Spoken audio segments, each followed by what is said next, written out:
Right now, Action News Jax has an exclusive story from last night's terror on I-95. Within the past few hours, we learned the driver of a stolen police SUV has died. Matthew Bennett was identified today. And tonight, only Action News Jax is speaking with the woman who says that she was kidnapped by Bennett. She says that he was bleeding profusely and laughing hysterically as he led police on a multi-county chase.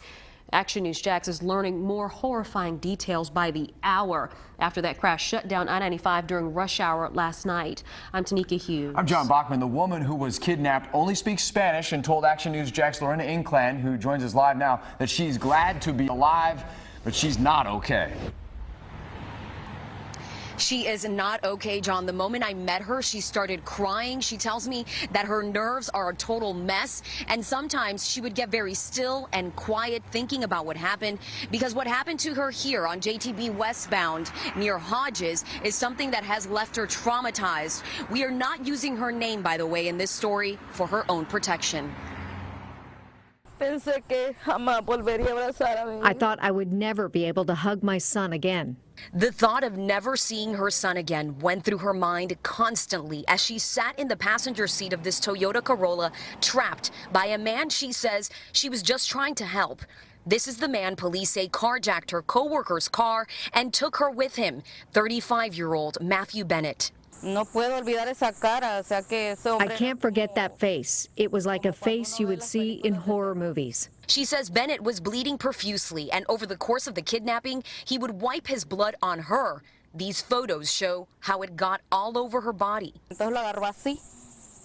She tells me at one point he grabbed what she described as a screwdriver that was in the car and pointed it at her. He even tried to push me out of the moving car, she tells me. Bennett was arrested in St. Johns County after the sheriff's office says he later carjacked a deputy's unmarked SUV.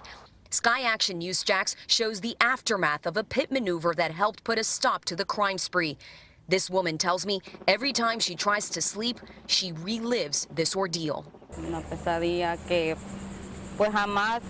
A nightmare that I could never imagine because you only see this happen in movies. She tells me that when she was finally able to see her son after all of this happening, she wasn't able to give him a hug because she was covered in blood. It wasn't until hours later, when she was able to shower and change, that she was able to hold on to him tight. Reporting live on the South Side, Lorena Inclán, CBS 47, Fox 30, Action News Jax.